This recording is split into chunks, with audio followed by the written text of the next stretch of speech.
एक लंबे समय पहले एक गांव में चंद्रैया और शकुंतला नामक पति पत्नी रहते थे। वो दोनों लालची स्वभाव के थे। चंद्रैया बहुत सारे भैंसों को पालते उनका दूध उस गांव वासियों को बेचता था। उस सारे गांव में सिर्फ चंद्रैया दूध बेचता था और वो दूध में बहुत सारा पानी मिलाकर बेचता था। इतना ही नहीं, वो कम से कम उन भैंसों के बच्चों को भी पीने के लिए दूध नहीं बचाता था। एक दिन जब चंद्रैया दूध लेके गांव को बेचने जाता है, चंद्रैया, तुम्हारे दूध में दिन प्रतिदिन पानी की मात्रा ज्यादा हो रहा है। तुम्हारे पास इतने भैंस होने के बावजूद तुम पानी क्यों मिला रहे हो? अगर तुम्हें पसंद है तो मुझसे दूध लो, वरना नहीं। मैं यही दूध किसी और को भी दे सकता हूँ। ऐसे गुस्से से बात करके वहाँ से चला जाता है। उस सारे गांव में सिर्फ चंद्रैया ही दूध बेचने के कारण वो जैसे भी दूध दे सभी चुपचाप उसी से लेते थे। जहाँ वो भैंसों को रखता था उसके बगल में एक बड़े पेड़ पर एक भूत रहती थी। हमेशा की तरह चंद्रैया सारे भैंसों के पास जाकर उनसे दूध निचोड़ के पानी मिला के सबको बेचने जाता है। हर रोज ये लालच के कारण इतना दूध निचोड़ता है कि हमारे खुद के बच्चों को पिलाने के लिए कुछ नहीं है। इतना ही नहीं, हम हर रोज देखते हैं कि वो दूध में पानी मिलाता है। हम बचपन से उसी के पास बड़े हुए हैं, इसलिए हम कुछ नहीं कर पा रहे हैं, लेकिन हमें उसे एक सबक सिखाना ही होगा। ऐसे आपस में बात करते रहते हैं। जब वहाँ की भूत उनकी बातें सुनकर सोचती है, हर रोज इन भैंसों की दुखी बातें मैं नहीं सुन पा रही हूँ, और इतना ही नहीं, इस आदमी के दूध में पानी मिलाने के कारण गांव वाले भी दुखी हो रहे हैं। इन भैंसों की सहायता से ही इस आदमी को सुधारना होगा। ऐसे सोचकर वो भूत उन भैंसों के पास आती है। तब मैंने तुम सब की बातें सुनी है। अगर तुम लोग मेरी बात सुनोगे तो तुम्हारे मालिक को सुधार सकते हैं। कौन हो तुम? तुम हमारी बातें सुन सकती हो? मैं एक भूत हूँ, इसी पेड़ पे रहती हूँ। मैं हर रोज तुम्हारी बातें सुनते रहती हूँ। हम तुम्हारी बात सुनेंगे, मगर वादा करो कि तुम हमारे मालिक को कुछ नहीं करोगी, सिर्फ उन्हें एक सबक सिखाओ बस। ठीक है, तुम्हारे मर्जी के अनुसार उन्हें कुछ नहीं करूंगी। ऐसे कह के हमेशा की तरह चंद्रैया उनसे दूध निचोड़ने जाता है। जब वो निचोड़ने लगता है तब वो भैंस उसे जोर से लात मारती है। बाप रे शकुंतला, मेरा पीठ टूट गया। ऐसे जोर से चिल्लाने पर शकुंतला अपने पति के पास आती है। अरे रे, क्या हुआ? आप गिर कैसे गए? उस भैंस को आज कुछ हुआ है। जब मैं दूध निचोड़ने गया तो उसने मुझे जोर से लात मारा। आप रुकिए, मैं भी जरा देखूं कि ये भैंस दूध कैसे नहीं देगी।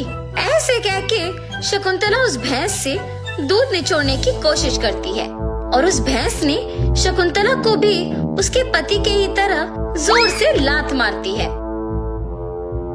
तुरंत उनके बच्चे ही सारे दूध पी जाना देख पति पत्नी कुछ नहीं कर पाते हैं सिवाय उनको देखना। अरे रे, सारा दूध सिर्फ ये बच्चे पी रहे हैं, कुछ तो कीजिए। आज के लिए हम कुछ नहीं कर सकते हैं, शाम को वापस आएंगे दूध निचोड़ने। ये फैसला करके वहाँ से चले जाते हैं। शाम को जब दोनों वापस दूध निचोड़ने जाते हैं तो सुबह की ही तरह वो भैंस उन दोनों को लात मारती है। ये देख पति पत्नी दोनों डर के मारे घर चले जाते हैं। ऐसे कुछ दिनों तक भैंस उन्हें दूध निचोड़ने नहीं देती है और सारा दूध सिर्फ अपने बच्चों को पिलाती है। सुनिए, कम से कम हमारे उपयोग के लिए तो दूध निचोड़ के आइए ना।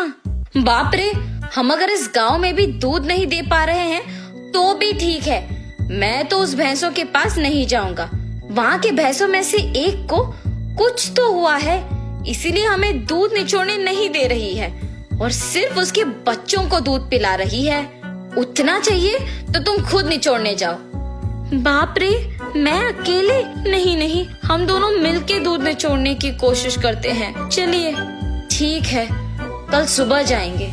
ठीक है जी।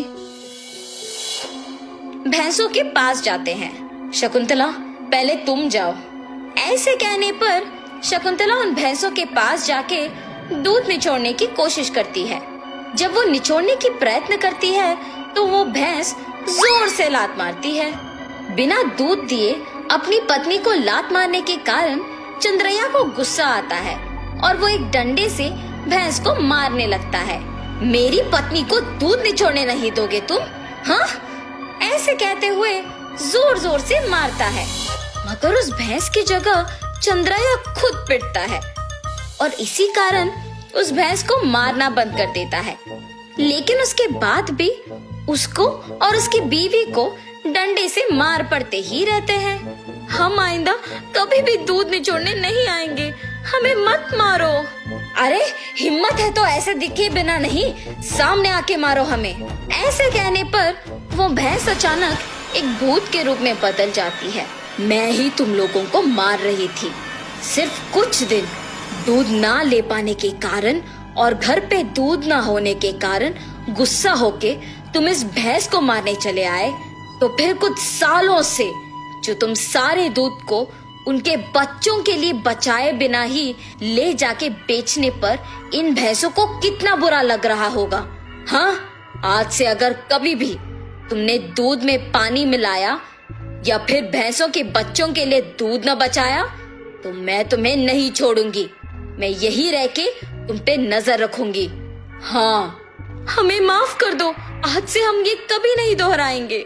ऐसे कहने पर वो भूत वहाँ से गायब हो जाती है। तब से उस भूत के डर से चंद्रैया और शकुंतला भैंसों के बच्चों के लिए कुछ दूध को बचा के